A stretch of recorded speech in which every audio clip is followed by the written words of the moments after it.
Hello, U.S. history students, and this week we are beginning a new unit on Reconstruction. Now, in the previous lesson for this week, I just wanted to review the legacy of the war and where things were at the end of the war. With this lesson, we are going to begin the process of Reconstruction. We're going to define what Reconstruction is. There are going to be 3 plans for Reconstruction that we're going to look at, and we're going to set up where we go from here in terms of why Reconstruction becomes a monumental failure. Okay. Now, as you go through these notes, you can take your own notes if you want, or there's a worksheet attached to Canvas as well. I was looking at the worksheet. The worksheet might be a bit difficult to use, so pay attention to your emails because I've also emailed you a Word copy as well, which is going to be much, much easier, I think, for you to fill in. Okay.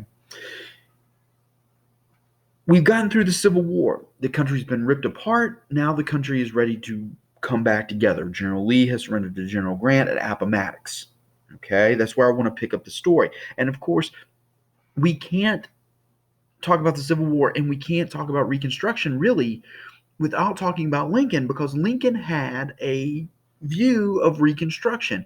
And we talked about that in terms of his Gettysburg Address and some of the things he said in his Gettysburg Address and some of the things that he says during his second inaugural address, that he has begun to plan out what's going to happen now that the war's ended. So let's go back and review what Lincoln believed, okay? Number one, he has always believed that the Union, the United States, was one nation, indivisible. It is not a collection of separate sovereign states. It is one nation. That's why his goal at the beginning of the war was to preserve the Union.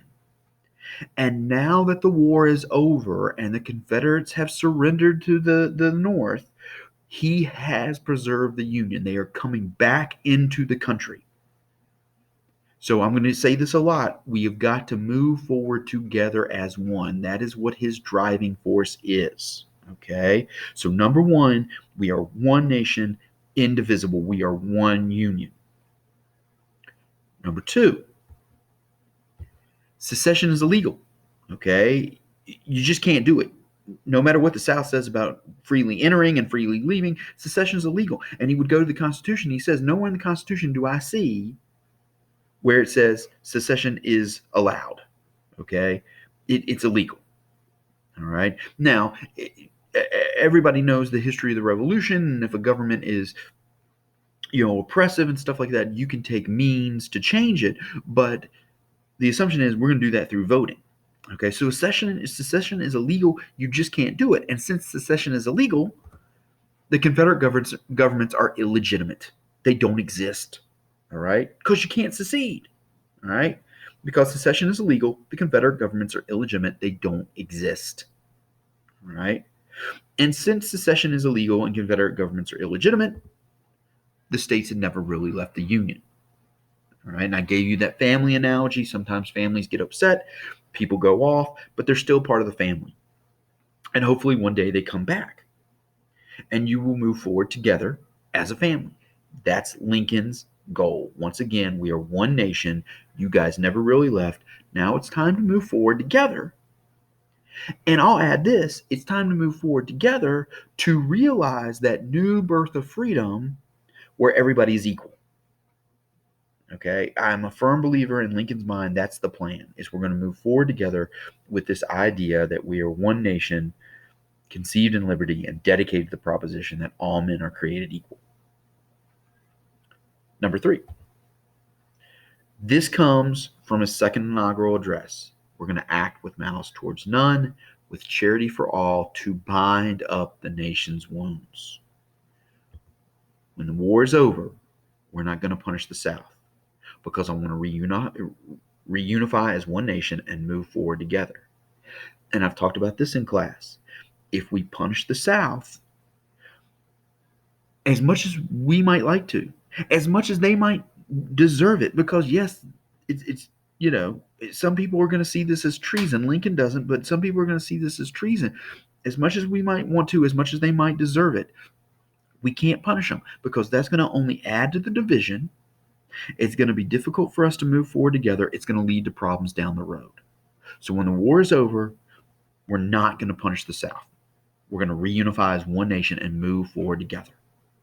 And that's beautifully stated with malice towards none, charity for all, to bind up the nation's wounds.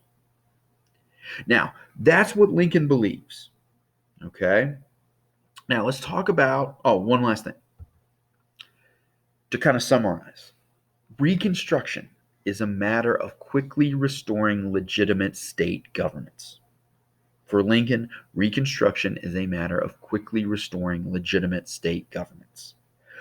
That being said, there have been some changes, and those state governments are going to have to accept those changes. But Lincoln is willing to work to make sure that happens. Okay? Now, we're talking about Reconstruction this week and next week. What is Reconstruction? Reconstruction is the period when the U.S. begins to rebuild after the Civil War. I mean, if you break it down, Reconstruction means to build again, okay? For this class specifically, when you hear the term Reconstruction, you should automatically think rebuilding after the Civil War.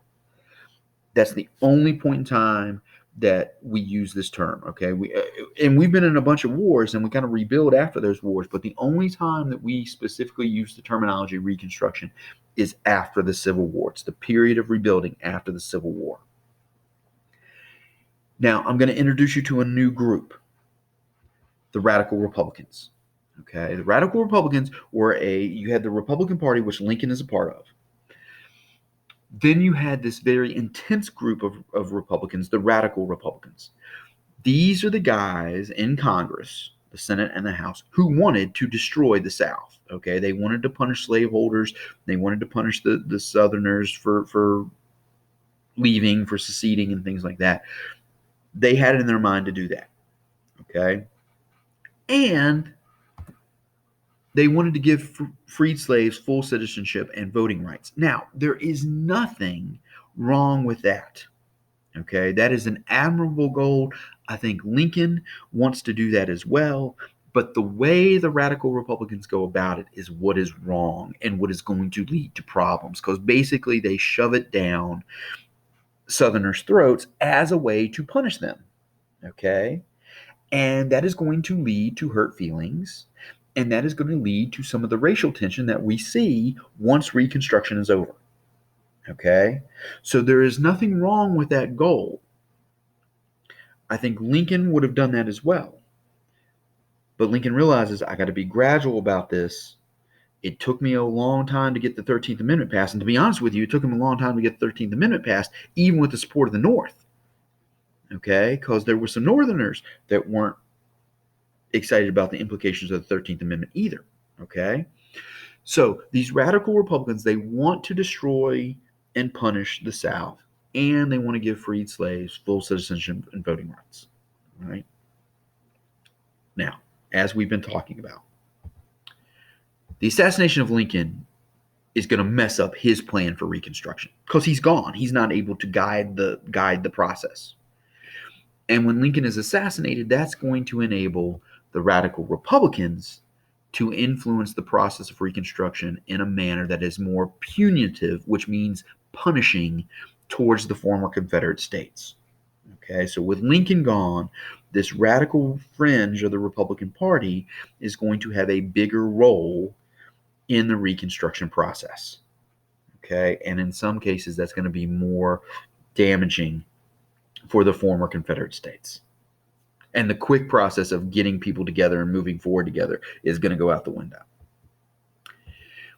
The states that seceded were not immediately allowed back into the Union, okay, as Lincoln had wanted, but instead were put under military occupation. And we're going to talk more about that in a second when we get to the different plans of Congress, okay? So, here are these defeated states. Lincoln has said, I want you to come back in. Lincoln's gone now. The radical Republicans say, not so fast. And to top it all off, we're going to send in Union troops, Northern troops, to govern the states until you are ready to come back, or more importantly, until we say you are ready to come back. And again, that's going to contribute to the demoralization of the South, the fact that they feel backwards. They feel oppressed. And this is going to, once Reconstruction's over, this is going to impact racial relations up through the 20th century, and some people argue up through the 21st century. Okay, so that's kind of where we're headed with the discussion of Reconstruction. Now, there are three Reconstruction plans. Lincoln's plan. Okay, we kind of already talked about this. Number one, going to be easy on the South. We want the Reconstruction process to be quick and easy. Not that we don't care with what we've accomplished in the war, namely bringing the nation together and freeing the slaves, but we need to move forward together as one. And we need to get the South back in, and we need to get the South on board with our Reconstruction policies. Okay, so we want to be easy on the South. Number two, we will pardon Confederates if they swear allegiance to the Union.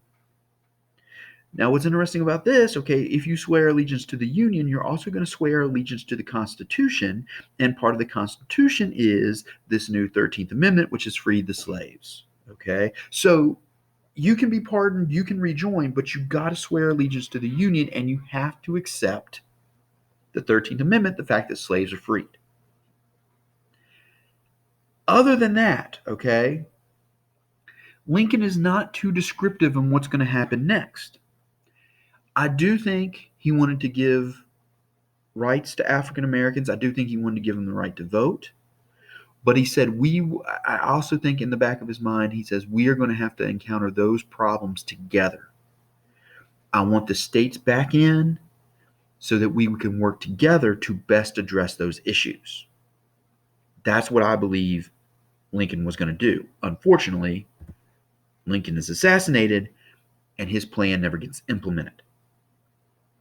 After Lincoln is assassinated, his vice president, Andrew Johnson, becomes president. Now, Johnson is an interesting person, okay? He is technically a Southern Democrat. He was from Tennessee. But he stayed loyal to the Union. So when Lincoln was running for re-election, knowing that the war would be over soon, okay, and that it pretty good chance that the North was going to win, he wanted somebody from the South, from a border state, that could help him with Reconstruction. And Johnson was a good candidate. Okay, he was a Democrat. He was from Tennessee, which was a border state, but he stayed loyal to the Union. Unfortunately, and I have a lot of sympathy for Johnson, unfortunately, Johnson is not Lincoln. So when Lincoln is assassinated, Johnson does not have the same character. He does not have the same set of skills to guide Reconstruction. Now, he has his own plan for Reconstruction. His plan is very similar to Lincoln's plan. Okay, we're going to bring the South in as quickly as possible. Yes, they have to swear allegiance. Yes, they have to acknowledge the 13th Amendment, that slavery is over, that sort of thing. But he takes it a step further, and he says, you know what, we're just going to say secession never happened. And believe it or not, people have a problem with that. Even though Lincoln was all about its legitimate state, its illegitimate state governments. They never really left. We want them back. He never really said secession never happened. He just said he didn't believe in it. But when Johnson says, no, it never happened, some people get offended. They're like, look, we've just fought for 4 years. You can't say secession never happened. We fought for 4 years. 600,000 people have been killed. 500,000 people have been wounded. You can't just say it never happened, because we fought a war for 4 years that proved, yes, it did. Now, they can come back and things like that, but you can't just say secession never happened. And people are going to start to question Johnson and his plan. Again, he also pushes for ratification of the 13th Amendment as part of that deal. Before you come back, you have to acknowledge the 13th Amendment, which abolishes slavery. I think Lincoln would have argued that as well. In fact, Lincoln said if you swear allegiance to the United States, you're going to swear allegiance to the Constitution. The Constitution contains the 13th Amendment. Okay, so it's implied, I think, in Lincoln's plan as well.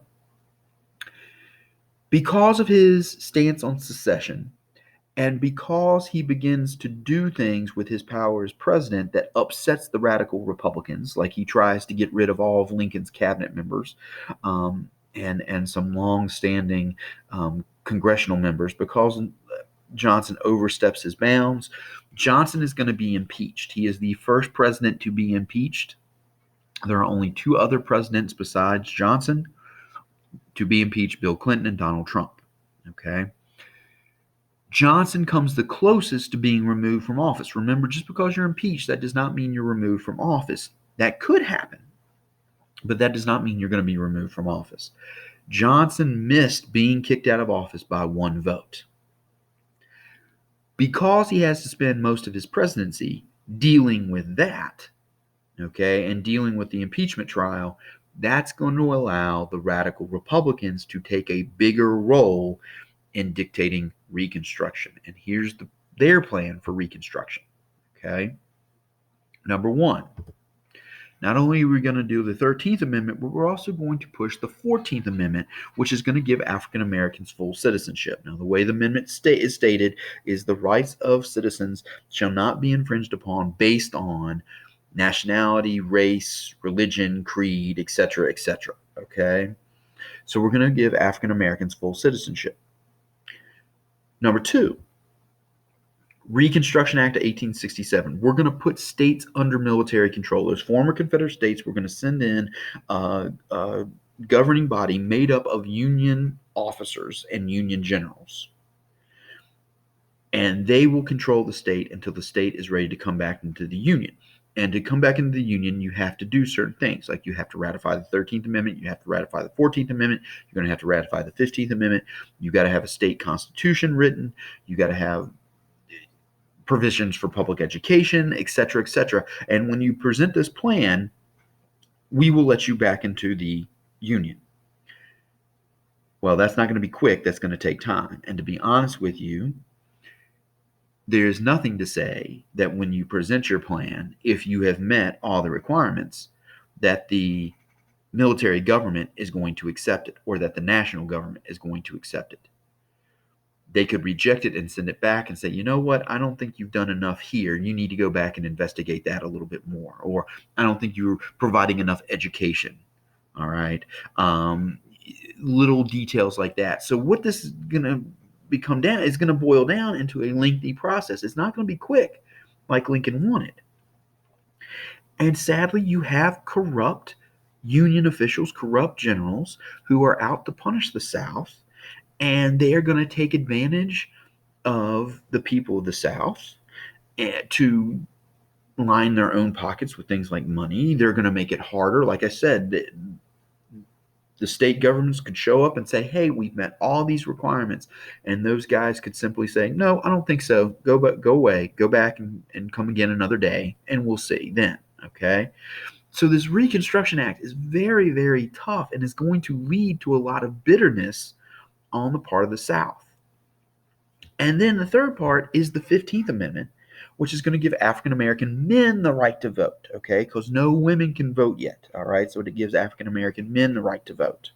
And again, it says the right to vote shall not be infringed upon based on any race, religion, creed, etc., etc., okay? There is nothing wrong with the 14th or 15th Amendments, okay? Both admirable and logical extensions of the 13th Amendment. But the way it is handled, especially under this Reconstruction Act of 1867, in which a state could come and say, look, we're agreeing to the 13th Amendment, the 14th Amendment, and the 15th Amendment, and still be rejected for rejoining the Union, it's going to lead to bitter feelings. And that's why I say there's nothing wrong with the plan, but the way the radical Republicans go about it and their desire to kind of punish the South, which kind of takes precedence over everything else, is going to continue with that bitterness, and it's going to lead to major problems down the road. And that's where we're going to pick up with the other two lessons on Reconstruction is we've got the plan. These are the things that the radical Republicans want, that the Congress wants. Now we're going to talk about how things begin to unravel and kind of the cataclysmic mess that we're going to get in at the end of Reconstruction.